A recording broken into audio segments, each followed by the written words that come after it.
people on Maury complaining their spouse was at the club, and I couldn't figure out what type of country club would let people like that through the front security gate. 2. After I had gotten laid off for the first time a few years ago, I took a break for about a month before diving into a job search. I was at the self-checkout at the grocery store next to a woman paying with food stamps. I had recently gotten $100,000 from my grandmother's inheritance, and it hit me, I'm unemployed, not even trying to find a job, and I just got a boatload of money because somebody else passed away. And she's the one people think is the freeloader. 3. My parents are wealthy, but I grew up in a place where many of my peers' parents were super duper crazy wealthy, so I had a really skewed understanding of wealth. It was really eye-opening for me when I went to college. I didn't have to take out student loans, my parents were able to just pay for it, but I had friends who, even with financial aid, had to work their butts off year-round to cover the cost of school. I realized pretty quickly just how privileged I was and that I did, in fact, grow up with wealth. 4. I took my friend to my parents' cabin, and he said, "Wow, this is nicer than my house." 5. When I was a kid, my best friend came to our house for the first time and kept saying, "Wow."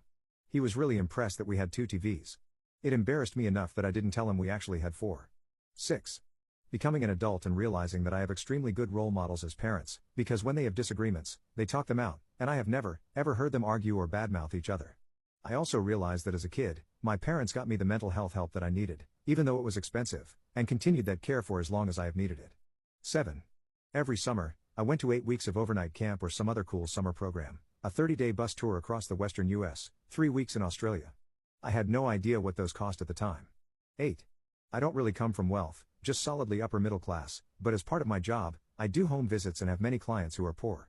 When I first started my career in my 20s, I was shocked to discover there were people in the US who lived in homes with no indoor plumbing or electricity, with dirt floors, or had outdoor kitchens, not like a barbecue setup, but because there was no kitchen inside where they lived, so they had to cook on an oil drum outside. I had no idea. 9. I was gonna say I realized how privileged I was when I spent a summer with my great-grandmother in a small village in rural Hungary. No indoor running water, the only phone was at the church, and everyone came out to touch the rental car we drove there in. This was in the late 1980s. 10. My parents loved to travel. By the time I was 16, I had been to every continent aside from Antarctica.